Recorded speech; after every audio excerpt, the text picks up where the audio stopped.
Ed Griffin. I'm a writer. I write controversial works. I think they're very important works.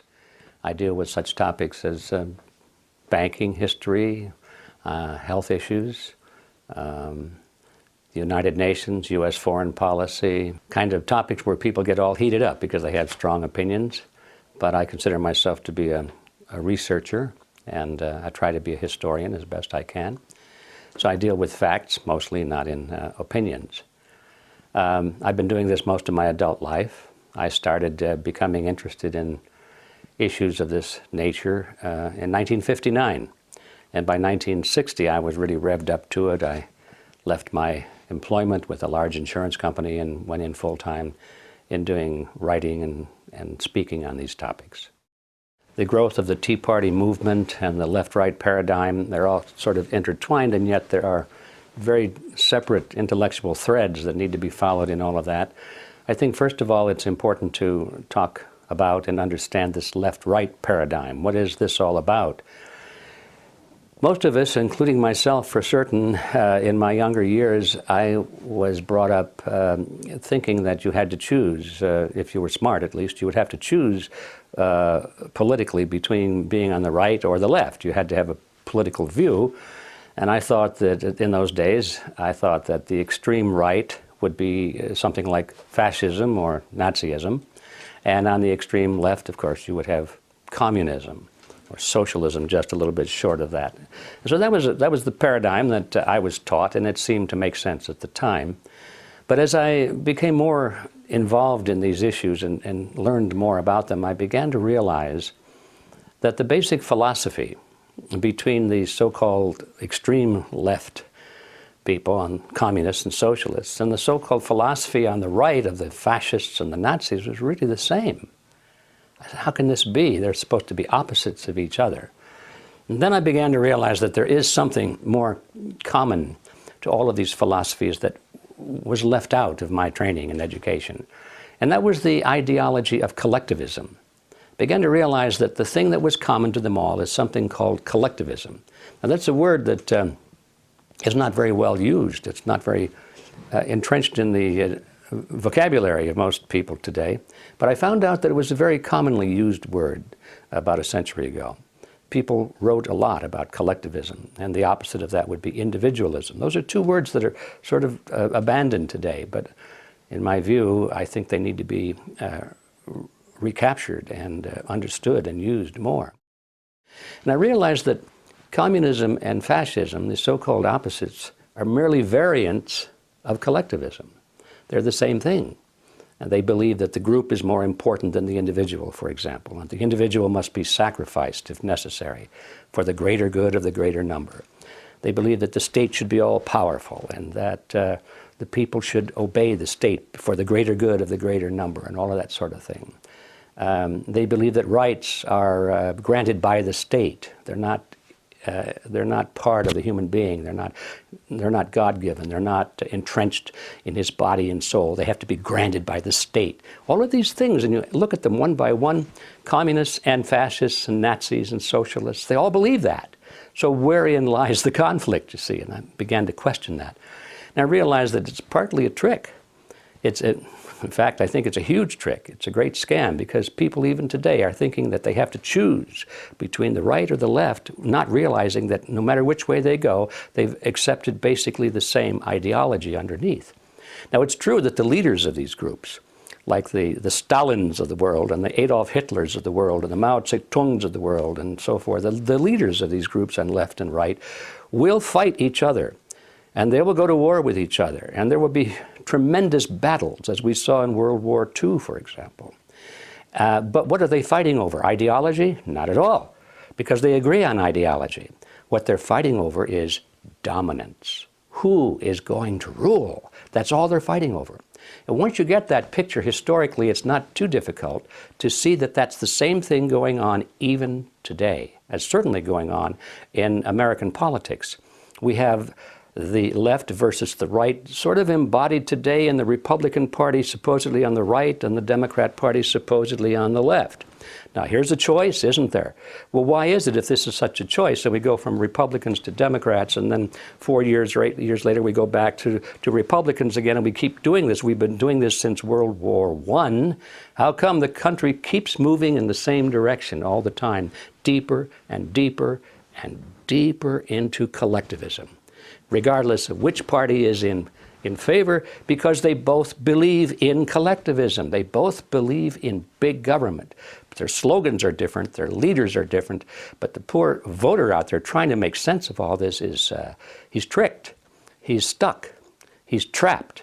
And so this is the important thing to, I think, understand, that this left-right paradigm is it's a political ploy. It works very well for those who know what they're doing. We find that the Republican Party and the Democrat Party both are pretty much in the hands of a relatively small group of people with a membership of about 4,000. It's called the Council on Foreign Relations. These are the people that are really pulling the strings in both the Republican and the Democrat Party. And they've even written about it. There's a fellow by the name of Carroll Quigley, who's a former history professor at Georgetown University. By the way, he was the mentor of William Clinton when Clinton was a student there. And he wrote several books about this group of people and their origins and their roots coming from Europe and England in particular. And he comes to a very interesting point in one of his books where he says, okay, this is the way the real world is. He said, how is it that we collectivists, we elitists, how can we rule the world when at the same time we want to let the average person think that they're living in a, quote, democracy. They're living in a system where their vote counts. They're living in this world in which they feel that they must participate in their own political destiny. This is a carefully nurtured myth that they want to create, so people will be content with, no matter what happens to them, they'll say, well, I voted for it, or I did it. This government is my government. No matter how bad it is, it's responsible to me. And as long as people have that image, then they don't complain so much about how bad it gets, because they did it, they think. So Quigley deals with this question: how do you let people think that they're directing their own political destiny when at the same time we, the elite, we are the ones who must direct their political destiny without them knowing it? How do you do that? And he answers the question brilliantly. He said, it's very simple. You've got to have two major political parties, and they'll both have the same major goals, the same basic fundamental principles, and they'll argue with each other on the surface with slogans and leadership and style and all of that sort of thing. He said, but we will control them both. There's the strategy.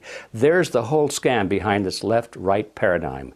When you understand this history and this reality, you look at it and you say, well, yes, we've got a left wing and a right wing, but they're just opposite wings of the same ugly bird. And that bird is called collectivism. So how does that apply to the Tea Party movement that we see today? There it is. I mean, that's the blueprint. The Tea Party movement seems to have been a very genuine, spontaneous movement arising from people who were unhappy with both the Bush administration and the candidacy of Obama. They didn't like either one of them. They were people who understood, more or less, maybe not intellectually and historically, that there was collectivism in both parties, but they understood that something wasn't right, and they didn't want more of the same. And so the Tea Party movement, you know, just think about it. What does that mean? It goes back to the historical episode where the colonists in Boston dumped the Tea Party into the Boston Bay because it was a protest against the taxes and the restriction of liberties and the Stamp Act and so forth on the part of Great Britain against the colonies. And so the Tea Party movement really was a rebellion against big government, no matter what camp it came from, whether it came from the Republicans or the Democrats. Well, it didn't take long, especially when the Tea Party movement began to gain momentum, And I was privileged to see that because I was invited to participate in some of these early events. And I remember the first event I went to, and maybe they had a couple of hundred people, but they were all, dedicated to the principles that made this country great. It had nothing to do with Republicans or Democrats. It had to do with political philosophy, the concept of limited government and the people being in charge, not the government in charge. So I saw it start in a small fashion like that. And then over the next couple of years, it grew and grew and grew until finally it was a very large movement. And at this point, the political parties, the leadership of the political parties began to take very careful note of it. And they said, wait a minute, this is something we should be doing, because they're experts at orchestrating movements and letting the people think that it's their movement, you see. This was a genuine grassroots spontaneous movement. Had nothing to do in the beginning with political parties.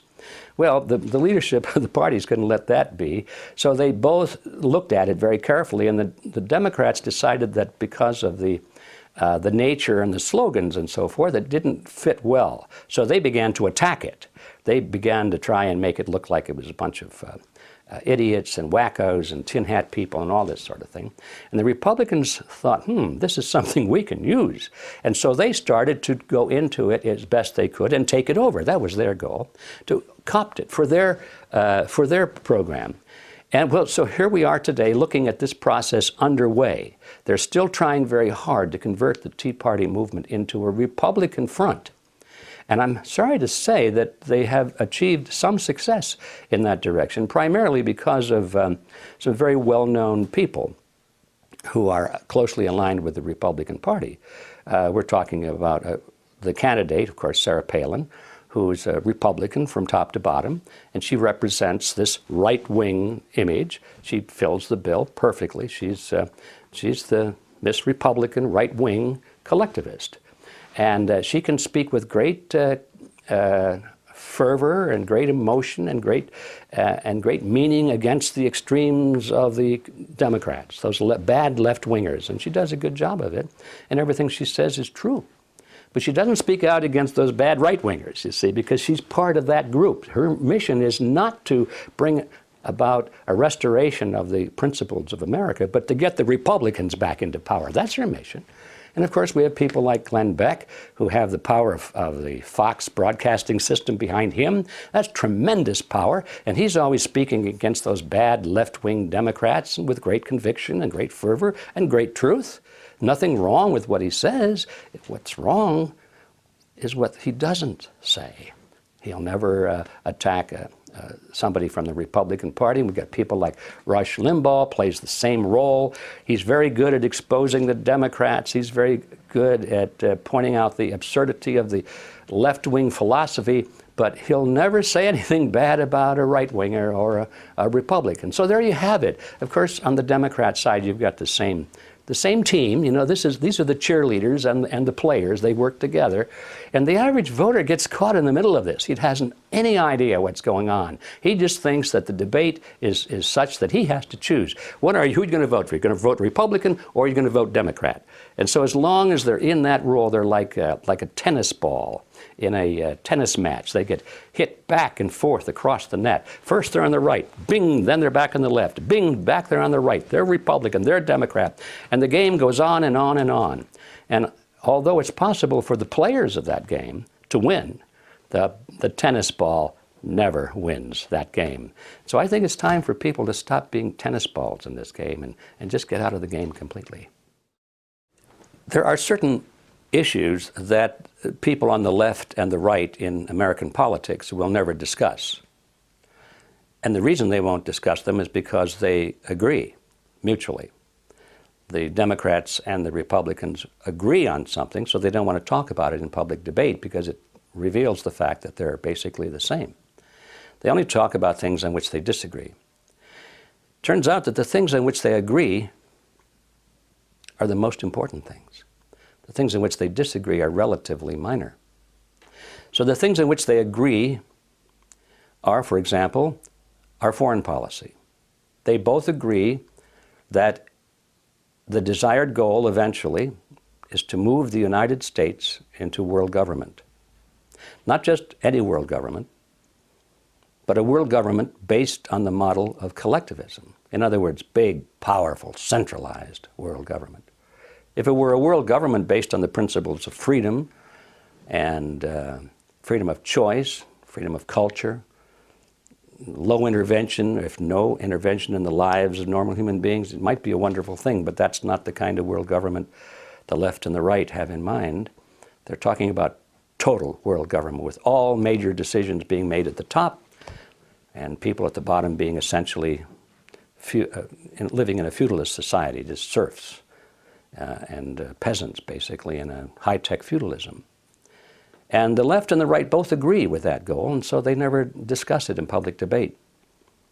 Another thing in which they agree is the dominance of the banking system in our economy and, to a large extent, in our politics.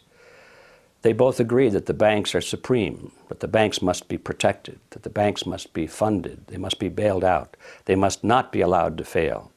When the banks make bad loans to third world countries, or if they make bad loans to large corporations, both the Republicans and the Democrats agree that we must come in with taxpayers' money, either tax money or inflation money, and we must bail out the banks. And we do that, they both agree, by giving the money to these corporations and giving the money to the third world countries so that they can continue to make interest payments to the banks. So those are two major issues, I would say perhaps the largest issues we could possibly face. And so we find that Republicans and Democrats are in agreement on that. You might add another third topic if you wish, and that is our role in the Middle East. Both parties talk alternately about, oh, we've got to end this war in the Middle East, pull our troops home, and all that sort of thing. But that's just rhetoric. You notice we go from one party to the other. The war continues, the war grows, the funding continues. So there we have three major issues, perhaps the three largest issues of all. And there's no debate between Republicans and Democrats as to what to do. Though there may be some debate in rhetoric, they may give speeches, but when it's time to vote in Congress, there is no division between them at all. And this itself should be the biggest giveaway as to what the reality of politics is today. If anybody that's got their eyes open, they ought to be able to see it just by examining those three issues. I do believe that when Ron Paul ran for president and, to everyone's amazement, achieved such great support in spite of the roadblocks that were put in front of him and in spite of the total disinterest on the part of the major media, so that he was practically unknown to large segments of the people. Parenthetically, I would say that if the media had given Ron Paul anywhere near the same exposure they gave to the Republican and Democrat, the old-style Republican and Democrat Party candidates, I think he probably would have been elected. But anyway, that was sort of a phenomenal event, that somebody who did not have the endorsement of the establishment and who spoke so clearly on issues, the very issues that we were talking about, the issues of the war, the issues of the economy and bailing out the banks and the Federal Reserve System, and the issue of national sovereignty. These are issues that mainstream Republicans and Democrats don't want to touch because they agree on that. Ron Paul disagreed with what the Republican and Democrat Party were doing on that, and so he spoke about it. And the fact that, in spite of the fact that he was the only one talking about these issues, he got so much support, tells me that there is a latent power, there's a latent awareness on the part of the American people just waiting to be tapped. I think those who are controlling the two-party system are very much afraid of that. They don't want that to be tapped. And that's why they are working so hard now to put controls on the internet, because the message that Ron Paul was delivering was primarily delivered over the internet, not through the major channels of communication. So now we see almost daily efforts on the part of the mainstream political figures to concoct different ways and different reasons and different excuses for putting controls on the internet. They're going to license people so that you can't even have a blog, they say, unless you have a license from the government. They want to put filters on the search engines so that you can't even look up certain words and things like that. Actually, I think what they're trying to do here in this country is pretty much imitate what they're already doing in China, for example. They really admire that system in China. Our own figures here in this country, although they may speak with scorn about a closed society in China, they're doing everything they can to imitate it. So that's one of the realities we have to look at. So what does this mean for the future? I think that as long as the internet can be kept open and free, it bodes very well for us, because I think we do have at last a chance to get around the mainstream media. But I think that if the governments of the world, and particularly in our own government, if they're successful in putting legal restrictions on and clamping down on the internet, I'm afraid that the chances of a maverick moving against the establishment become very, very small indeed. I believe that getting a man in the White House is not as important as it would seem at first. In fact, I think it's almost counterproductive, because as long as we focus on getting a man in the White House, there's the underlying assumption that that's all we need to do. Americans are of that nature. They want quick, simple solutions to problems. They want to know who you're going to vote for. That's it. Because they think that they can discharge their responsibility of citizenship by going to the polls every 2 years and maybe spending 20 minutes and putting a little mark on a piece of paper and walk out and say, okay, I've done my job. I've defended my country. It doesn't work that way. Because by the time you go to the polls and you put your pencil mark on the paper or punch the lever, whatever you do, the decisions are already made. The candidates have already been selected. And the work goes on there, is who selects the candidates that the people vote for? Who frames the issues that the people vote for? Voting is nothing. It's all done before that stage. So as long as people think in terms of who we're going to vote for, what man are we going to get into the White House, they're looking in the wrong direction. They don't realize the scope of the problem. So I'm not saying we shouldn't have the right man in the White House. That could be very important. What I am saying is that the task is much bigger than that. People need to become active in politics. They need to become active in their communities and in disseminating information and helping to create public opinion and awareness on the issues so that it would be possible for the right man to be elected. Right now, Ron Paul probably would have more support if people understood more about the Federal Reserve System. When he started to speak about it early in his campaign, most people were saying, huh, what's all that about? But because of the internet and because of the distribution of so much material on the Federal Reserve System, including my book, which probably played a small part in that, there was a substantial number of people who did understand that, hey, wait a minute, the Federal Reserve System isn't a government agency, it's a cartel, it's a banking cartel, and it's working against the public interest. So when there was enough people that could say that and understand what they were talking about, all of a sudden the momentum began to move toward Ron Paul instead of away from him.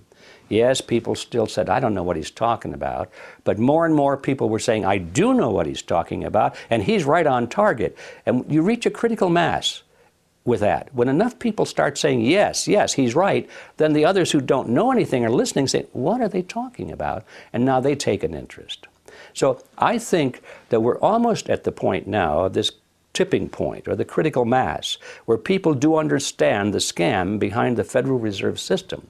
I think if Ron Paul and other candidates would just continue emphasizing this issue alone, I think it could make the difference. It could be the difference between recapturing the country and not doing so. Back to the old line political figures in the Republican Party, it is true.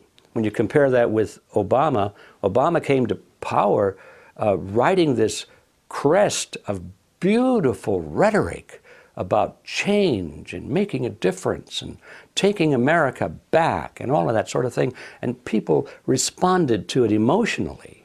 And that was it. There was no substance, but it sounded good. And they were mad.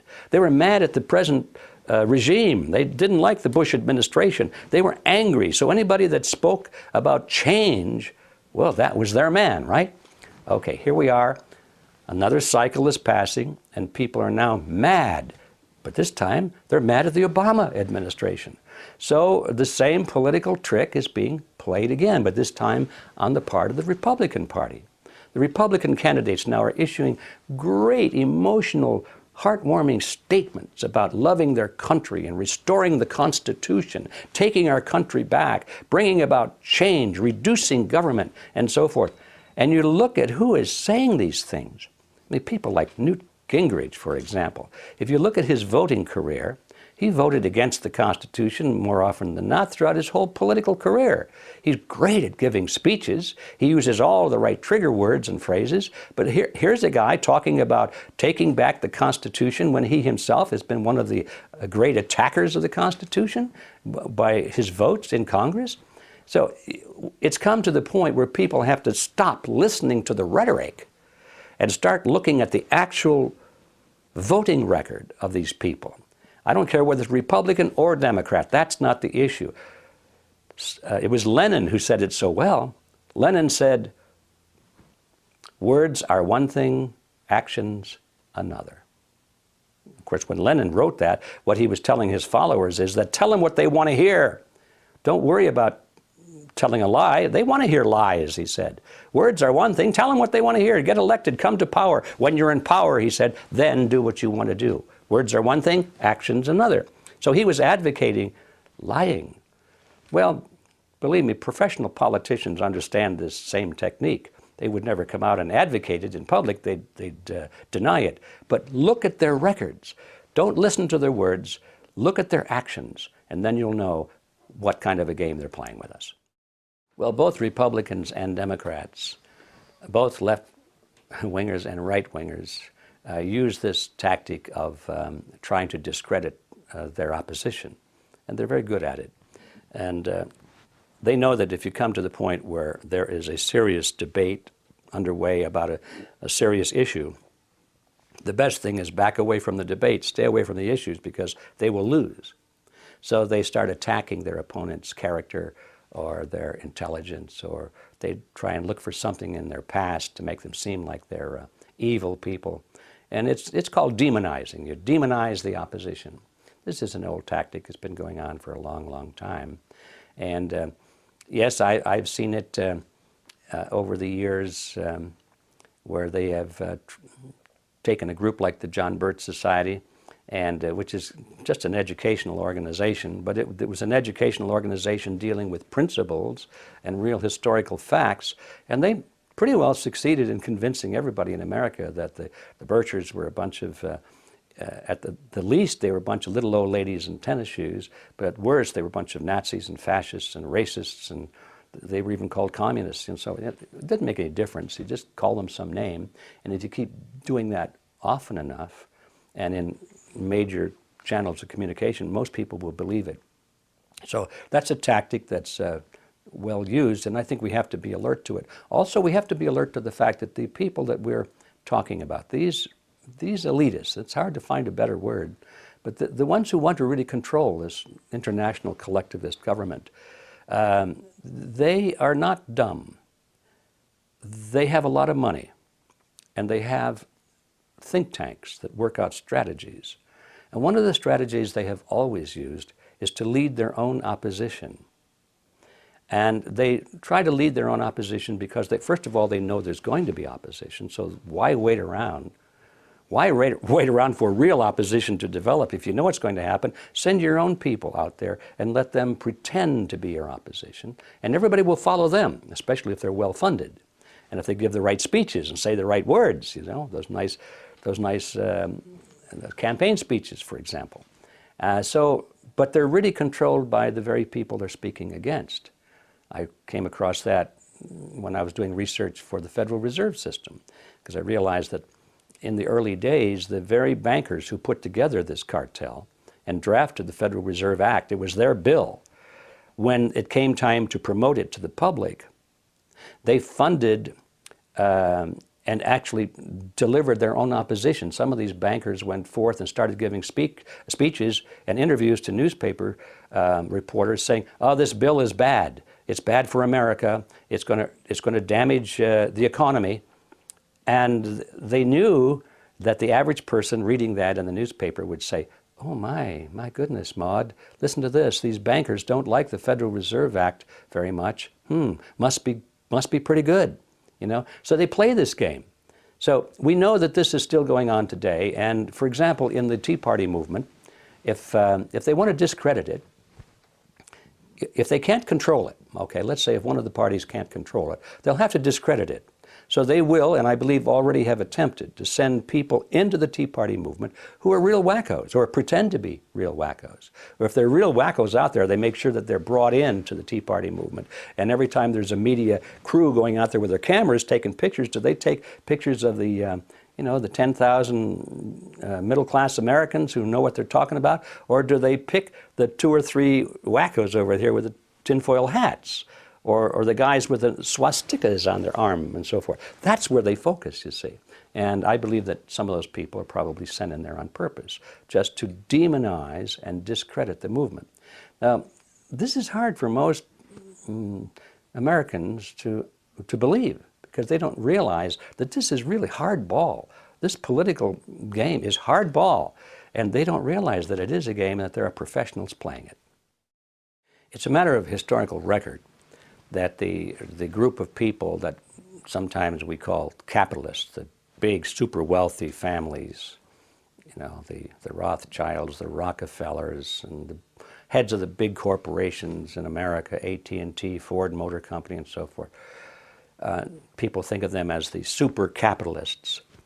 It's a historical fact that many of these people have provided the funding, the essential funding, to help bring to power regimes such as Hitler's regime that was well funded by American financiers and British, and also in communist Russia, the group there, the Leninist group, was well funded by American and London bankers. And so it's tempting to say, well, they created their own opposition. And I think that's partially true, but I wouldn't go that far. I think what these people do is they look around and they see what kind of native opposition is out there, and or what kind of native groups are growing, movements are growing, that they really want to control. Maybe they don't necessarily create them, but they see which ones are coming to the front, and those are the ones they move into. And if you have enough money, you know, millions and millions of dollars, it's not too difficult to gain influence over almost any new group that's struggling against its opposition and looking for money. So they've played this game. They played it in both the Soviet Union and in Nazi Germany. I think they're doing the same thing in America. I think that's one of the things going on now with the Tea Party movement. I don't think they created it at all, but they see it as something that has the potential of being a powerful movement, and so they are putting their best attention and a lot of money into it to see if they can't capture it for their own uses. Another tactic, isn't it, that the opposition knows that the American people, any people in the world, will gladly give up their liberty and their comforts if it's in their mind a means of gaining security, protection against a dreaded threat of some kind. That's why regimes that are struggling to hold the loyalty of their people are very dangerous regimes, because instinctively they know they have to go to war. They know that in time of war, the people will rally behind their leaders no matter what, because we're at war. And if we lose this war, we'll be invaded, we'll be conquered by some dreaded enemy. And so throughout history, governments that are weak or losing influence over their own people traditionally start wars, or they manufacture false flag operations against themselves. They create their own enemies. They want to be victims so that they can rally their citizens behind them, and anybody who wants to continue criticizing these leaders is then branded as being unpatriotic, or possibly even branded as a traitor. So it's an old ploy. It's been done throughout history. Machiavelli wrote about it. It's everywhere you look in history, you see this ploy being used. And is it being used today in America? Absolutely it is, I'm sorry to say. It's interesting to me how organizations as innocuous sounding as a tax-exempt foundation can have such tremendous clout in determining the nation's politics and its foreign policy and its economic policy. Turns out that organizations, these big ones like the Rockefeller Funds and the Ford Foundation and these big tax-exempt megaliths, the general impression of them is that they do good works. I mean, they're supposedly doing charity of some kind or educational projects. But boy, what a difference there is between that image and the reality when you look at some of them. They spend a great deal, if not most of their money, promoting certain projects, which, although they can be described as philanthropic, are really very, very political in nature. The Ford Foundation in particular, it comes to mind because although they spend millions and hundreds of millions of dollars supposedly to improve the social condition and the economic condition of minority groups, when you see where the money goes, it goes almost always to very radical minority groups. They're not even minority groups anymore. They're radical political change groups, the ones that are trying to bring about very destructive movements inside the United States. All of the radical Latino movements, and I'm not just talking about Latino, I'm talking about radical movements, like overthrow the United States, that kind of a movement, like cut off Texas and return it to Mexico. That's the kind of movement I'm talking about. And they're all funded by the Ford Foundation, all tax-exempt money. And this has been going on for decades. And you come eventually to the conclusion that the directors of the Ford Foundation know exactly what they're doing. They're not making a mistake and continuing to make the same mistake for decades. They know exactly what they're doing. And what they're trying to do is to divide America. They're trying to weaken America. They're trying to bring America down so she is no longer a powerful force in the world, so that she's reeling and she's kneeling and she can be comfortably merged with all the other nations of the world, and she'll be willing to give up her culture, her freedoms, her judicial system, economic system, in gratitude in order to be saved from some kind of internal chaos and revolution and being starved and so forth, starvation. And in other words, these people are deliberately trying to weaken America. So all of this is being done, not all of it, most of it is being done under the aegis of tax-exempt foundations. What a beautiful cover, but this has been going on for a long time. There certainly has been a change in the function of the American government. In the beginning, it was set up with a definite system of checks and balances, and the executive and judicial and legislative branch were supposed to be fairly equal, so they could check each other. There's been a change, gradual change over the years, starting primarily with World War I. When there was this great crisis, we had to defend ourselves against foreign enemies. And ever since then, one crisis after another has added to the impetus for us to change our form of government, supposedly to make us more secure. So we've given up that checks and balances concept. Gradually, it's been reinforced by Supreme Court decisions, it's been reinforced by new legislation, and it's been reinforced by the media, and primarily reinforced by the apathy of the American people, if not their total ignorance of the way it should be, because they don't teach this in school anymore.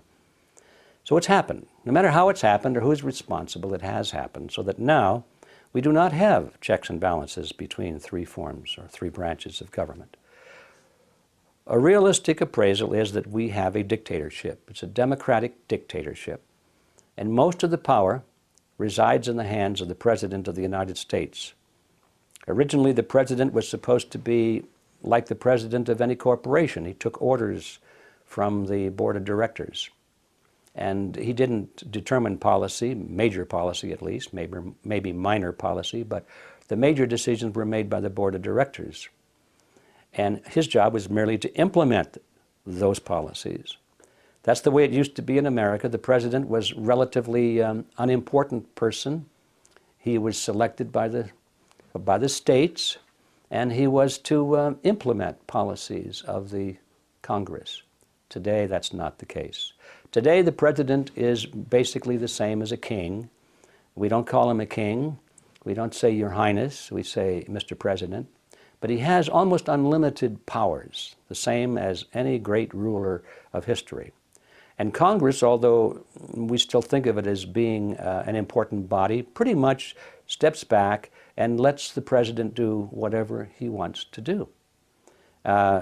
Congress theoretically has the power of the purse because they can vote the money to fund the projects of the president. But even that has been circumvented because now the president has worked, and not just the current president, but this whole process has worked out ways and means by which, in partnership with the Federal Reserve System, they can create funding without Congress. So now the president has special funds for this and special funds for that and secret funds for this. The president can, with a stroke of a pen, just create all kinds of money without Congress even having any say-so in it at all. So we come to the sad conclusion that the United States is no longer the country it was. And the question is, what are we going to do about it? The old methods of writing a letter to your congressman don't work anymore. It's time for fundamental change. And that's not going to happen, though, until more and more Americans, first of all, wake up to the reality of their present plight. That we're still living in a dream world, still reading in our history books, looking at pictures of George Washington and his white socks and so forth, and the signing of the Declaration, and we think it's still that way. It's not that way, folks. And so people live in this dream world. The first step is to realize what we're really living under, what kind of a system we're really living under, and then to go back and figure out what kind of a system do we want to restore. And I think restoring the concepts in our original Constitution is a great step forward, not backward, but forward. We've been going backwards toward monarchy ever since World War I. We have to go forward now to the past, if I can coin that phrase. But that's not going to happen until a large number of Americans understand that it has to happen. So that's, what is that, an optimistic or a pessimistic view? I think it's an optimistic view in the long run. It's a pessimistic view in the short run because nothing like that is going to happen by November. It's not going to happen in the next election. Americans are always focused on, well, how can we make this happen quickly so I can go back to my golf game? I don't want to spend a lot of time on this. If I'll become active maybe for a few months and I'll vote for a candidate or something, but don't drag this thing out, please, because I'm too busy. They want to know how we can turn this all around by the next election. Can't be done by the next election, but it can be done. That's the optimistic part. I think if we have a realistic view of the political process, and we know that it takes sometimes a generation or two for really important changes to happen. And if we understand that and accept it, and accept our role in being responsible for making it happen, then you can go to sleep at night and say, by golly, I'm really doing something about this, and I am making a difference, and it will happen. I don't know when the administrative branches of government became totally dominant. All I know is that it was a little bit at a time, and it sort of like a jerky motion. Every time there's a crisis, every time there's a war, every time there's a terrorist attack, or if there's a banking crisis, no matter what the crisis is, this movement toward totalitarianism accelerates. And then it slows down until the next crisis comes along. And I don't know if I could say at what point that happened, but I can say that it did happen, and it's even continuing today. Yes, I did see the clip in which Hillary Clinton says that, I think she was saying it was nice to be so close to the headquarters of the Council on Foreign Relations because she didn't have to go very far to find out what to think and how to act on certain issues, or something to that effect. And I'm sure she's been embarrassed by that statement and probably has issued some kind of a qualifying statement that, well, she didn't mean it quite that way. But the fact of the matter is, I think she did mean it. Most people know in politics, they know that the Council on Foreign Relations is the center of all of this, that's where the power is. And you just don't get the green light to move up in politics unless the switch is thrown in the building there at the Council on Foreign Relations office.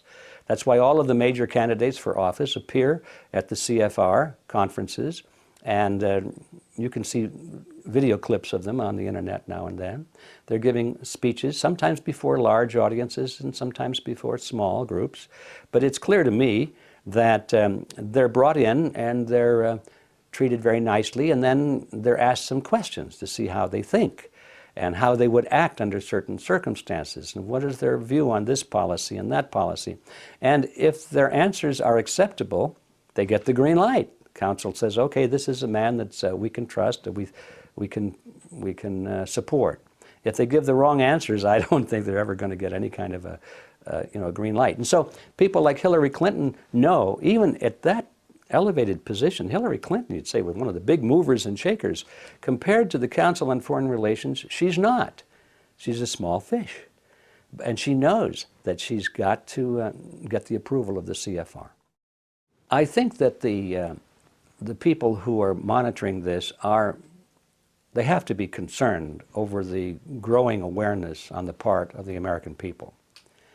The question, though, is, are they worried about it? I don't think they are, because we know that they've thought about it long before it ever happened. These people are not stupid. They knew that there would be opposition to their plans as they reached the end of the game. They know that as people begin to lose their economic freedom, and they know that as one crisis after another descends upon them, there's going to be opposition. And so they planned on this a long time ago. And I think what we're really looking at is, I think Alex Jones called it the end game. We're approaching the end game, and they have a plan for that. And that is to institute martial law. Because as people become upset, they go into the streets, they demonstrate, and eventually they become unruly, eventually they become violent, and eventually they start breaking windows, eventually somebody gets hurt, eventually somebody gets killed, eventually there's martial law, and that really is what they really want, because they want an excuse for martial law. All collectivist systems eventually deteriorate into a police state, because it's the only way you can hold it together. So are they worried about people becoming aware? I think they are not, because they've been planning on it. Let's say it this way. They're certainly not surprised by it. The movement toward world collectivist government has been going on for quite a while. It's impossible to establish its absolute origin, but it certainly was part of the literature at the turn of the last century. And there were groups and organizations forming in various parts of the world at that time that had that as its goal. One of the most interesting groups was one put together by Cecil Rhodes. It was formed by his will. When he passed away, his vast fortune went to the creation of a secret society, and actually what it was. He said, we've got to keep this a secret society. And all of the Rhodes money went in that direction. It was from that the Council on Foreign Relations sprang in this country. There were similar organizations in other British dependencies. And they all had as their goal the creation of a unified world government based on the model of collectivism. So there was this milieu of political and intellectual movement starting over 100 years ago. But it certainly has gained momentum through World War I, really got up to speed, and then finally in World War II, all of the major players on the world scene were talking about world government. They tried to do the League of Nations, that failed. Finally they created the United Nations, that stuck. And so now they're just trying to pump up the United Nations into the framework of the global government that they have always envisioned. And this has been a thing that goes beyond one generation. It's transgenerational. In other words, it's not just one person's vision. The people that started it are long gone, but those who inherited it continue this dream. To them, I'm sure they look at it as a wonderful thing. They see it as an end of nationhood as it has been historically defined. They see that as advantageous, they say, because it'll put an end to war and so forth. And they can sell the idea as a great step toward brotherhood and a unified globe and so forth. They use all of these things to make it sound good. But when you start examining the actual policies that they're instituting, it's not so hot. It's based on the principle of collectivism, as I've said several times, and that means it's all-powerful government. It's a tyrannical government. It's the same kind of a system that Adolf Hitler had in mind, and we fought a war to destroy him and his system. The same kind of a system that Joseph Stalin had in mind, and we fought a Cold War and did a lot of other things to make sure that that didn't happen. The same kind of a system that Mao Zedong had in mind, and Benito Mussolini. All of the great collectivists of history have had this unified global government based on the model of collectivism as their goal, and we fought against it until recently. Now we are actually the greatest advocates of it ourselves. We don't call it tyranny, we don't call it fascism or Nazism or communism. We have a better name for it. The name they have chosen is the New World Order. That's their favorite phrase for it. But when you examine its nature and its essence, it is a collectivist system, powerful government, little people at the bottom taking orders. So this is the concept. It's been under evolution for over 100 years. It looks like it's coming within sight now. We've seen the nations of Europe amalgamate into the European Union. The sovereignty of all of the European nations has been pretty well lost now to the European Union, and they've always said that was a stepping stone toward the creation of a true world government, is to unite the smaller governments of the world first into regional groupings, such as the European Union. They have one in mind for Asia and Africa, and now they're talking about doing the same on the North American continent, called the North American Union, and it'll be a merger of the United States, Mexico, and Canada. A process that they deny that is underway, but it is definitely underway, and it's been underway for over a decade. And if you examine some of the laws and administrative rulings that are coming out of the federal government at all levels, they often use the word harmonization, meaning they're going to harmonize or attempting to harmonizing our laws with the laws of Canada and Mexico. So this process is well underway. We have seen the euro, a replacement of national currencies in Europe, a single regional currency. Now they're talking about the same thing here in the United States. To get rid of the US dollar, get rid of the Mexican peso and the Canadian dollar, and create a new currency for the three. They'll probably call it the Amero. That's the name they seem to be favoring at the moment. Step by step, this structure of world government based on the model of collectivism is being erected. Every day you can look in your newspaper and see evidence of another brick that's been put in place, another timber has been put in place. That's going on and on. So is this a good process or a bad process? Is it an inevitable process? Well, first of all, I don't think it's inevitable because it has to be done by people, and people have to want to do it or not want to do it. It's well advanced because the people that are in charge, the people we elect, the people who are running our own government, the people who are running the governments of these other nations, at the top, these people are all for it. So that's why it's happening. At the voter level, I don't think most people even know that it's happening. And if they did know, they probably say, I don't think this is a good idea. So the trick has always been how to make this happen without getting the American people or the people in Britain or France or Germany or Mexico or Canada too much alarmed about it before it's too late. That has always been the strategy that they have followed. So that means they have to deny that it's happening. It means they have to do it behind closed doors. That means they don't bring it up for a vote in Congress. They do it administratively rather than legislatively. And all of those strategies and tactics are being used. Is it a good thing or a bad thing? In my view, it's a very bad thing because I think collectivism is the graveyard of civilization. It's certainly the graveyard of freedom. If you just think about it, no collectivist system in the world has ever been the kind of a place where freedom was prosperous. People always wound up in the gulag or some kind of a concentration camp if they disagreed with their leaders. All of these factors, I think, need to be understood in order for us to come up with an intelligent plan of what to do about it. Because all of this is, academic unless we come up with a plan of what to do about it. And the first step in knowing what to do about it is knowing what not to do about it. And by that I mean what not to do about it is to fall for this left-right paradigm where both the right wing and the left wing are both pursuing this objective but fighting each other.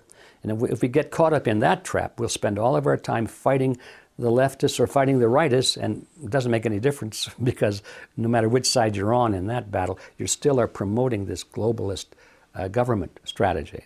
So the first thing to know is don't get trapped in this left-right paradigm. The next thing is to know what you want. It's not enough to know what you don't want.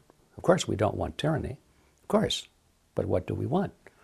Well, the average person would say, I just want to be free. Then you'd ask that person, well, what is freedom? Well, that's a good question, isn't it? What is freedom? A lot of people think that freedom is merely not being in jail. That's their definition. If you're not in jail, you're free. It doesn't make any difference if you're not free to live where you want to live, or hire who you want to hire, or travel where you want to go, or spend your money the way you want to spend it, or write what you want to write, or go on the internet and say what you want to say. They don't think that's important as long as you're not in jail. They call that freedom.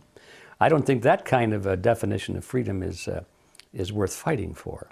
So we have to know what we want. What is freedom? That's the reason that we created Freedom Force International, because our movement there is attempting to define that. We have defined it. We have the Creed of Freedom, which is, in our view, a very positive statement of what freedom is.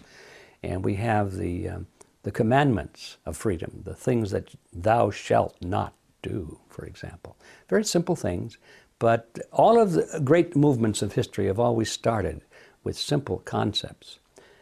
The freedom movement in America and in the world right now is in very serious need of some simple concepts, some simple principles, some ideas that you can believe in.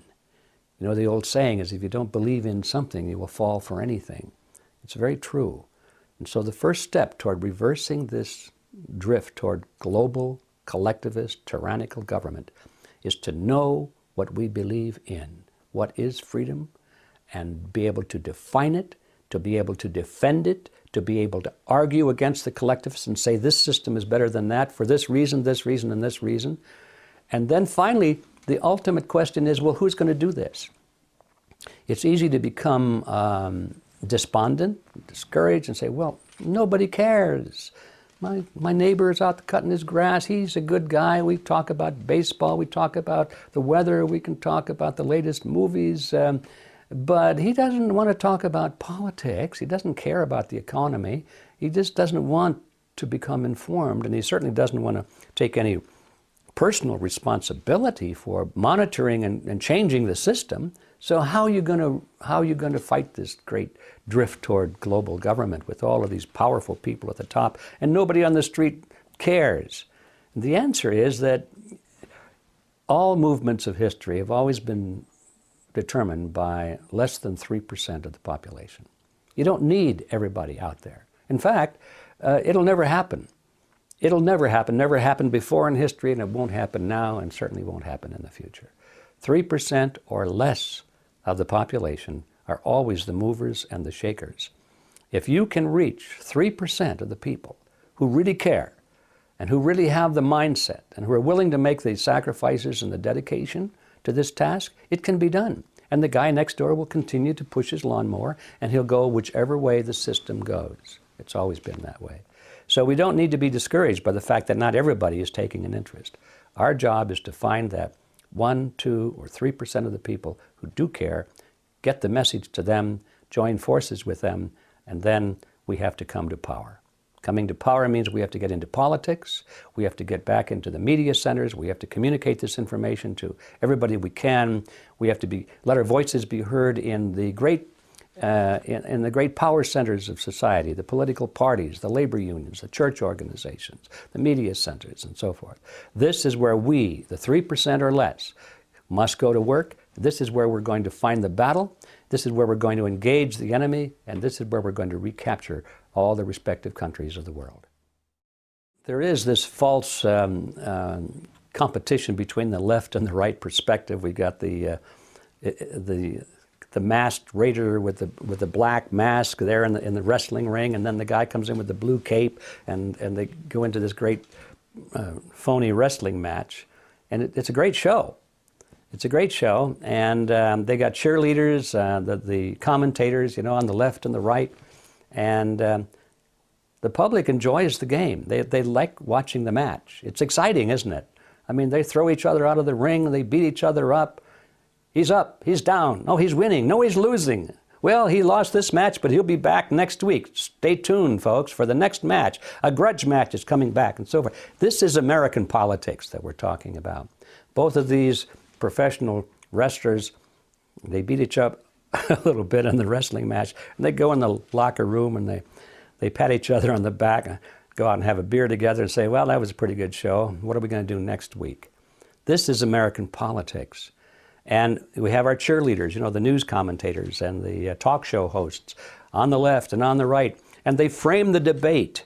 They won't let the American people debate the real issues. They won't let them even think about the real issues, which are we going to keep American sovereignty or not? Are we going to let the Federal Reserve System, which is a banking cartel, continue to run our government or not? They won't let us talk about those things. So that's the problem. As long as we depend on the phony wrestlers and depend upon their well-paid cheerleaders in the media to keep us focused on secondary issues, we're never going to get out of this mess. So the first thing is to recognize the problem, see who the opposition is, and then walk away from them. Well, I think the kind of a show that Glenn Beck puts on is first of all, it's very entertaining, and he does a good job of it. I have a little trouble with his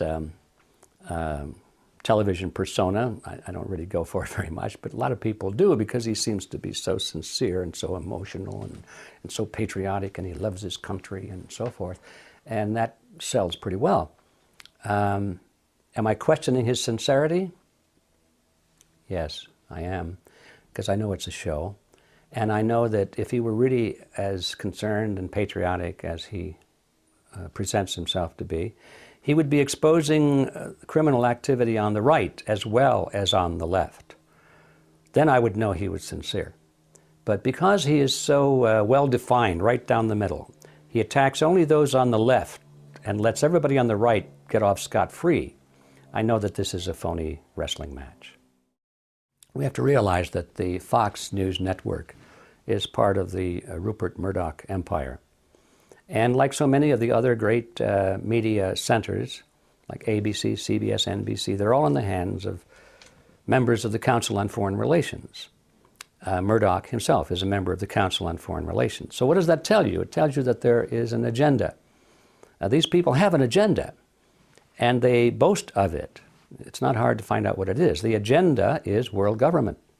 The agenda is world government based on the model of collectivism. So we know that Murdoch would not allow a consistent program or movement within his network channel to exist unless it furthered, at least in his mind in some way, it furthered that agenda. So we know that this is a rigged game to start. So how does that fit? So we've got the Fox network over here, which represents the right wing of this right-left paradigm. And we've got other groups over on the other side, which I won't mention them because there's so many of them, but they represent the left wing of this paradigm. It depends on who you're listening to and which channel you're looking at. You get this cheerleader effect. These are the good guys on the right, and everybody on the left is bad, or the other way around, everybody on the left is good, and everybody on the right is bad. And this is no accident. The Fox network fits the role of being the cheerleader for anything on the right, which means, currently at least, the Republican Party. And they do a great job of that. And when Glenn Beck draws the chart showing the lineage and the connection to the Communist Party and all of that, I have no doubt that that's true. But why doesn't he do the same thing for the Bush family, for example, showing its connection to the Nazis in Germany and the banking connection where they funded the rise of Adolf Hitler? Why doesn't he do that? He'll never do that. And he would ridicule anybody who would bring it up. He would call them a conspiracy theorist or something like that. That's the role he plays, and he plays it very well. So in order to drive this ping pong ball or this tennis ball back and forth over the net, going from Republicans to Democrats, Democrats to Republicans, you've got to have people who are expert at criticizing the other side. I mean, that's part of the game. You can't have an open and objective analysis on the news. Otherwise, people would say, I guess both parties are lousy. You can't have that, because that's not how the game is played. So you've got to have people assigned to expose and oppose the left, and other people over on the left that oppose and expose people on the right. And so it's necessary always to have people who can voice serious opposition and criticism of the other side. And it depends on who's in office. I mean, because they're all bad. It's always easy to find something to criticize. They all lie. They all make promises they don't intend to keep, and in fact do not keep. They're all involved in all kinds of scams and swindles, and there's dishonesty involved. I mean, that's politics. They all are like that. Maybe I'll make a reservation for 1%. I don't know. Ron Paul probably isn't like that. But you just can't count on it being any other way.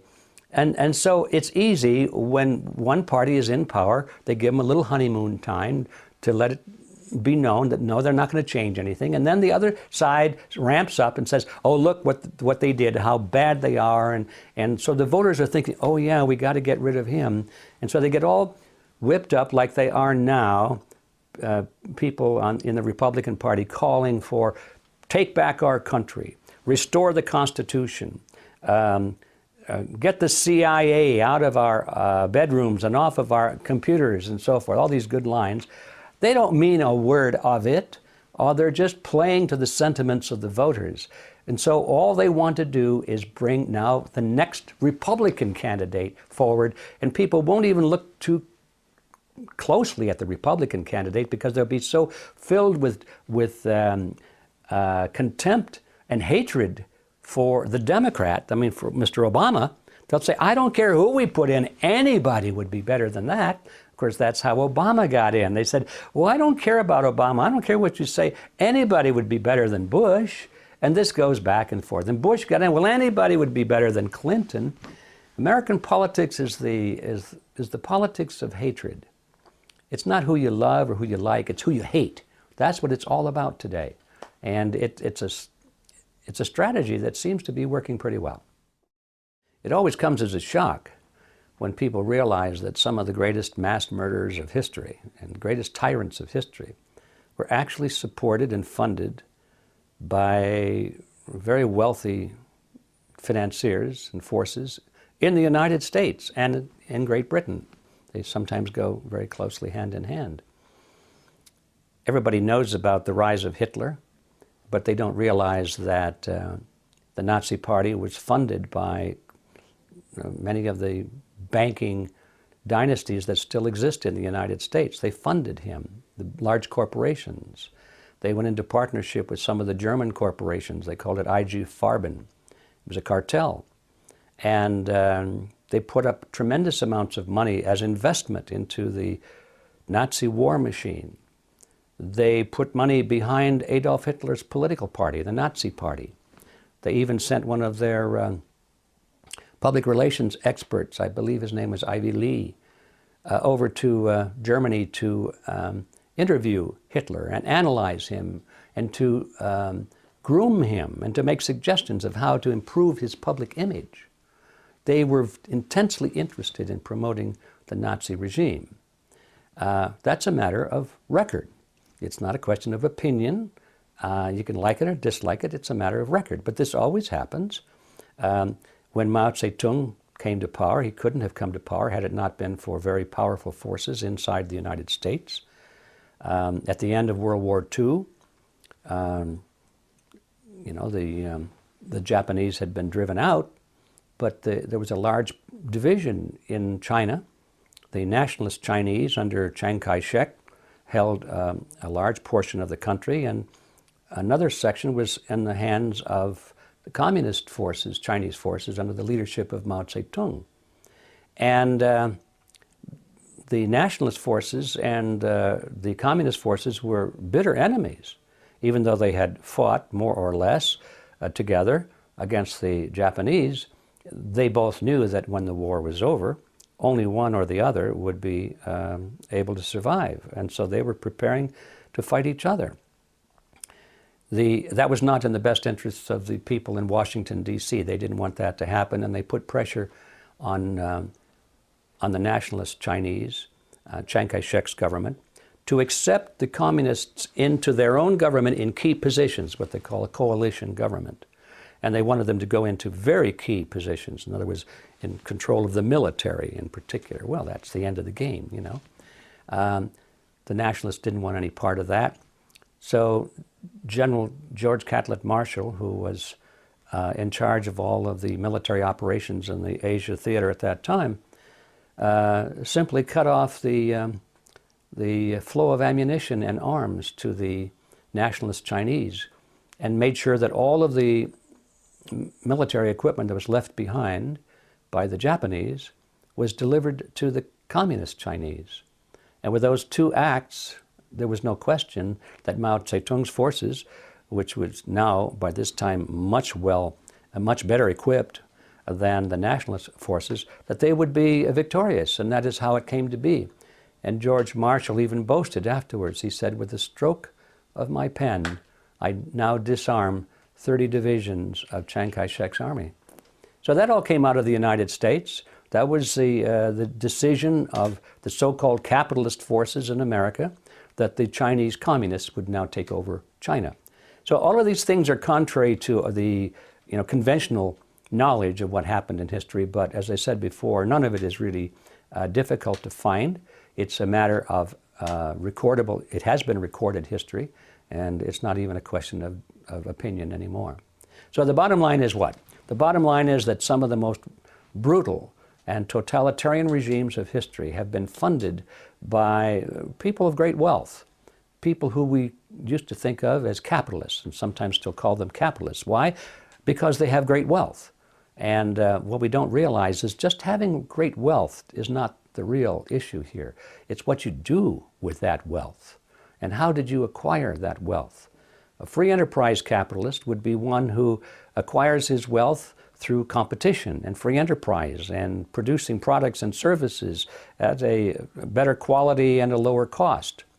A monopoly capitalist would be one who acquires his wealth by purchasing the loyalty of politicians and the passing of certain laws to throw the weight of government in his favor and to put obstacles in the way of his competition. So there are two kinds of capitalists, if you're going to use that word, and we have to be very clear. The capitalists we're talking about that have supported the totalitarian regimes are not free enterprise capitalists, they're monopoly capitalists, and they believe in the concept of collectivism.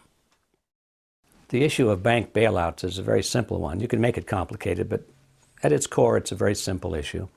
And that is that the banks who own the Federal Reserve System, it is a cartel of banks, have great influence over our federal government.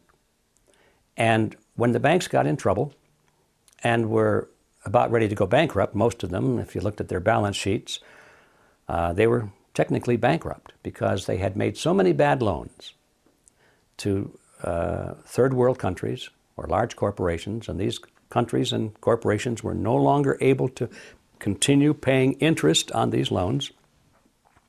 The bank was coming to the point where they had to write these loans off as bad loans.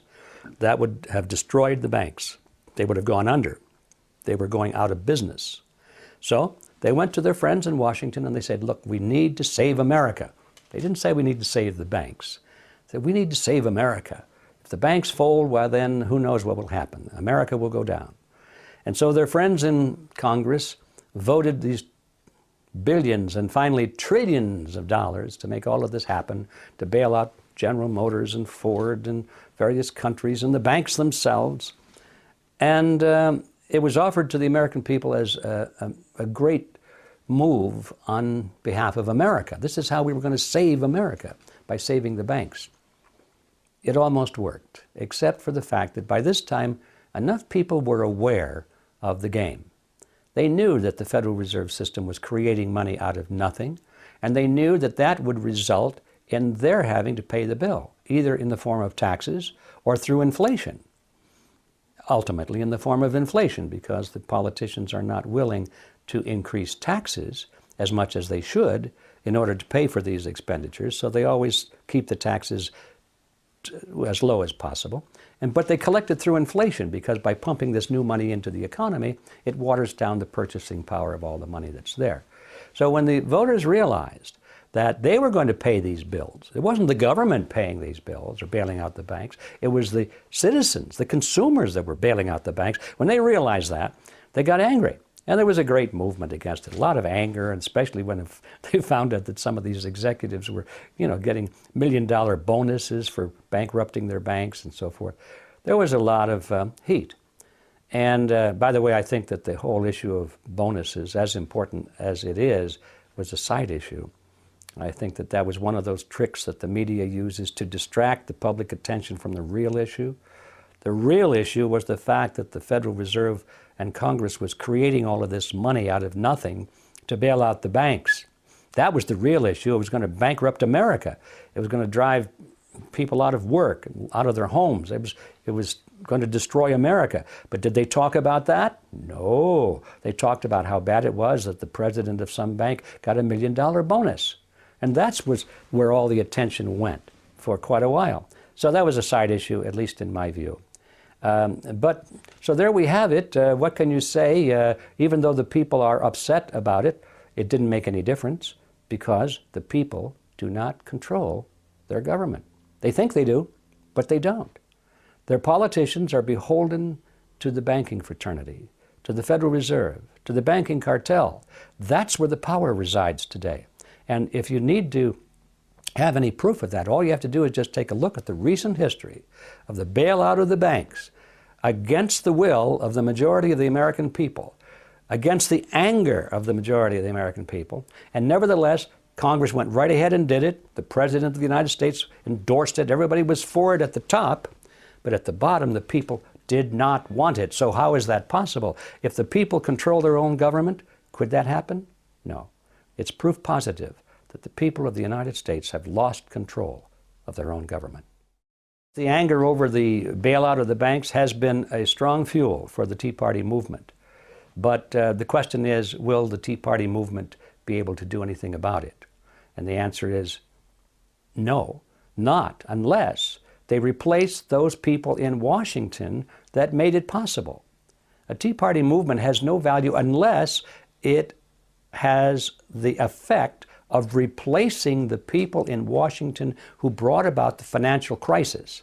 And that means all of them. It doesn't mean just Democrats or Republicans. It means all of them.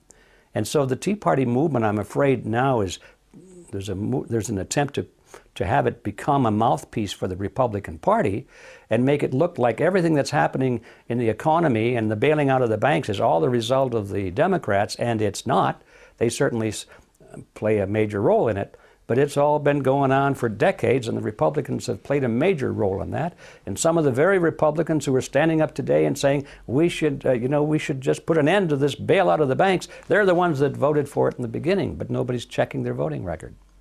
So yes, the anger of the American people over the bailouts is fuel for the Tea Party movement, and that's good. But now the rest of the story is, will the Tea Party movement be able to remain independent of the political influence of the Republican Party? Yes, the film, What in the World Are They Spraying?, I think is going to be a very important film, and it's going to shock a lot of people. they are spraying something. I think everyone's innate intelligence tells them what they see in the sky, those crisscrossing and these white trails that go to horizon. That's not just ice crystals forming at the back end of a jet engine. It's true that jet engine does produce ice crystals at high altitudes where the temperature is cold, but those ice crystals are absorbed into the atmosphere very soon. You can see them trailing along right behind an airplane as it flies across the sky. There's a little trail of white smoke and it just follows the plane and disappears. That's totally different from these billowing fumes of smoke that go from horizon to horizon and spread out, and by the mid-afternoon the sky is milky white. So what are they spraying? We know now what they are spraying, and it's a result of a new industry, relatively new industry springing up called geoengineering. There's a group of scientists and political figures and corporations who are planning to make a great deal of money and achieve other goals as well, other agendas as well, in changing the nature of our planet. They say they're doing this because they want to stop global warming. That's their main excuse. I should go on record right now by saying I think that global warming is a total myth, but that's not the issue right now. Even if it were true, they claim that they're trying to stop global warming, but what they're really doing is creating something far more devastating than anything global warming could do. They claim that they want to control the weather. They claim they want to improve crops. They claim that they want to change the nature of the soil and the water for the betterment of mankind. Always, of course, for the betterment of mankind. They're always doing it for us, you understand. It's a big industry. And they say that it's just in the talking stage right now. They say we're talking about spraying aluminum and barium into the atmosphere. And they say we need to do studies to see if there are toxic effects and so forth. And they're saying all the right things as though they're deliberating it. But the evidence is abundant now that this has been going on for over a decade. It's been going on. It's going on right now as we speak. And we now have the proof that not only is it going on, but the effect of it is devastating to the planet. It's devastating to plant life. It's destroying crops. It's devastating to wildlife, and it's devastating to human health. People are becoming very sick because they're breathing in these toxic substances. So we now know what they're spraying. We can identify it. There have been many laboratory tests taken of not only the soil and the water, but from the rainwater and from the snow. Now this comes from the sky. You can't say it came up out of the ground. And these tests have been taken from atmosphere and rainwater and snow in areas that are hundreds of miles away from industrial centers. So you can't say it's being blown there from a smokestack or something like that. And what they're finding is an alarming high level of toxic substances, aluminum and barium in particular, the very chemicals that the scientists are saying, I wonder what would happen if we were to spray aluminum and barium into the sky. I wonder, that's what they're finding coming out of the sky right now in huge quantities. On Mount Shasta, for example, you should find no aluminum whatsoever in snow up there because it came from the sky. There's no aluminum in the sky in an area like Mount Shasta. Pristine Northern California wilderness. There's a requirement by government that if aluminum levels reach, I think it's 1,000 parts per billion, that requires direct intervention on the part of the EPA because it's considered to be extremely dangerous and toxic. 1,000 parts per billion. Now there should be no parts per billion in that snow, but when they tested it, they found 60,000 parts per billion. 60,000 parts per million. So in other words, it's 60 times higher than the highest allowable on the snow on Mount Shasta. Extremely toxic. Hikers are drinking that stuff. They're going to kill themselves or they lose their minds or something like that. And we find this all over, not just in Mount Shasta. We've found high levels in the beautiful islands of Hawaii where they've been spraying a lot. And you take the samples out of the rainwater. This stuff is coming from the sky. And it's exactly the same stuff that scientists are talking about. What would happen if we put it into the sky? The evidence is abundant that this process is going on right now. And to make matters worse, they're spraying us with toxic stuff, but to make matters even worse, they're lying to us about it. And that's the message in our film, What in the World Are They Spraying?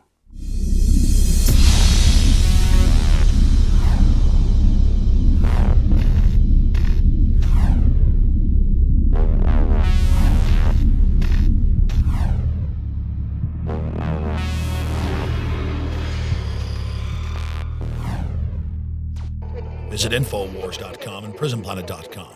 When you're on the sites, you can also tune in 24 hours a day to my daily radio broadcast. There's also a free iPhone app to listen to the syndicated radio show when and where you want.